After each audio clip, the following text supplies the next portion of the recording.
Hey, it's Holden with Run Pure Sports, back with my early week look. It's the first impressions for week 5 in DFS. It is going way too fast already. If you're sitting here just watching this, give me a thumbs up. Why not? It's so nice of you. Make sure you check me out on Twitter at Holden Radio. Let's get going here. Lamar Jackson, he's back on the slate this week. He is going up against Cincinnati. 7-9 on DK is where I'm looking at him. You know, they're allowing 27 and a half rushing yards per game. So they're not really, Cincinnati's really not getting shredded on the ground, but this is Lamar Jackson that we're talking about, right? So we're not messing around here. We don't care what the other team is going to be doing against Lamar Jackson. We just want to beat the other team bad. So I think Jackson, obviously, he's massive here at the top. He's a little too expensive for me this week. 8-9 on FanDuel. I think there's other ways to go. 8th most fantasy points by a quarterback. He's 8th in fantasy points by a quarterback. Wow. He's averaging 58.8 rush yards per game with only one rushing touchdown. Listen, for me, he's got to be a GPP play every single week. I just think there's cheaper, better options a little bit farther down the road. We got Pat Mahomes at 7-7 and 9,000 on FanDuel. Mahomes just murders the Raiders. Murders them. 443 yards, 4 touchdowns, no picks in week 4 last year. He was banged up later in the season, had a decent start against him anyways. He's now rushing now in his last 3 weeks. Check out what he's done on the ground. 6 attempts, 36 yards per game. So here we go again. We're getting another 3.6 points per game just from his legs. He's starting to run again. Vegas has allowed the 20th most pass yards at 250. I'm not worried about that. This is Pat Mahomes, folks. You know, even on a slow game like he had against the Patriots, he still racked up 20 points. So, again, if you want to go that route, fine. I'm not looking there. The next guy's who I'm looking at. It's an interesting matchup, too. Josh Allen, 7.5 DK, 8.4 on FanDuel. So, he's got that left shoulder injury, taking on the Titans this week. He's fine. He's going to be playing. This is the 3rd highest scoring quarterback through 4 weeks. 3rd highest. Josh Allen. Love him. And guess what? He's not even running. Like, he's got 7 rushing yards the past 2 games. He's doing all this with his arms, folks. So he's completely changed this up. He did have 57 rushing yards in week 1 when they played the Jets. He can still do that. Titans are good versus the quarterback. But listen, they're good against rushing quarterbacks. They face Locke, they face Minshew, they face Cousins.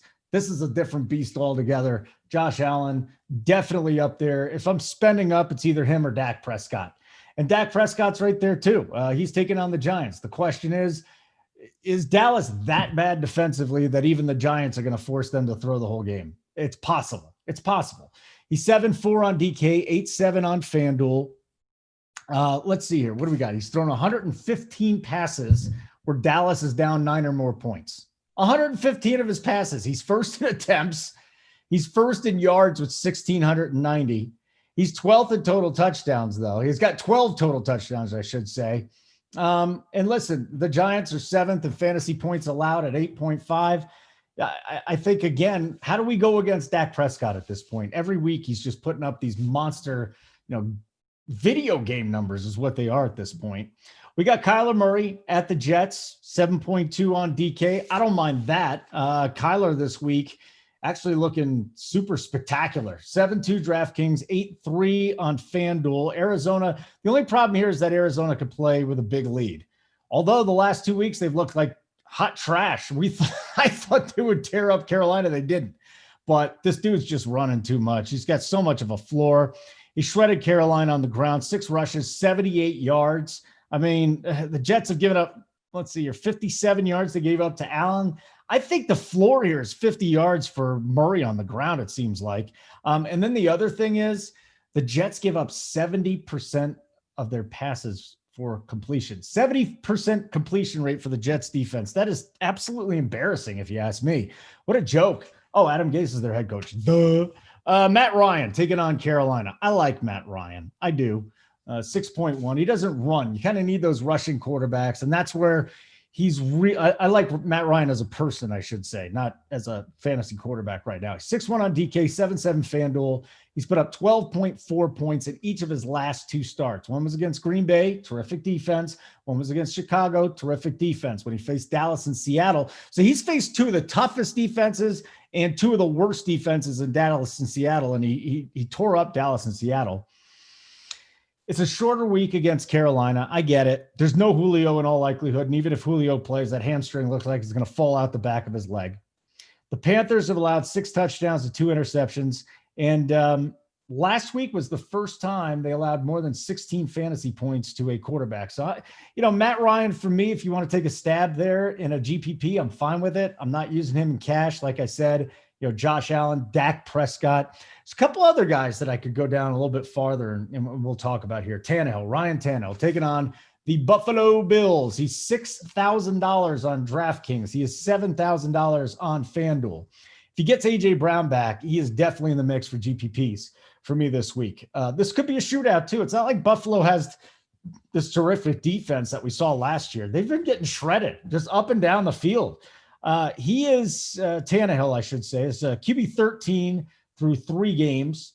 The Bills have given up 3 straight big games here to quarterbacks, at least 300 yards and 2 touchdowns. And this is a team in Buffalo that can't stop the quarterback. So I think Tannehill's got to be in there.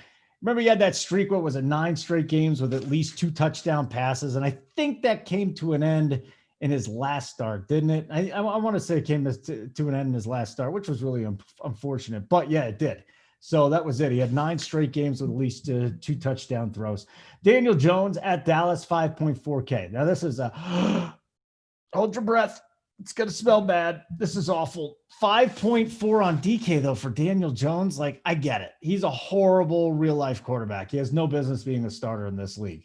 He's 7,000 on FanDuel. I'm not even worrying about it on FanDuel, but DraftKings at 5.4, 64.7% neutral pass rate for the Giants. So when even if they're up a little bit, if they could be up in this game, they're still throwing over 2/3 of the time. Dallas in the last 3 weeks to quarterbacks has given up 11 touchdowns. They've intercepted 0, not a nilch, not one interception. They're allowing 258 pass yards per game. I think this is a GPP play here, but Daniel Jones, when it's all said and done, like five days from now, could be in my player pool still. Derek Carr going up against Kansas City. He's 5-3 on DraftKings. He's averaging 273 yards and 2 touchdowns. He doesn't have any rushing ability, though. So that's what really concerns me about Carr. He's fumbled 4 times. I'm fading him. I just brought him up because I think people will look at Carr. So, he's going to face Kansas City. He's definitely a play. I don't see the massive upside there. I just don't see it.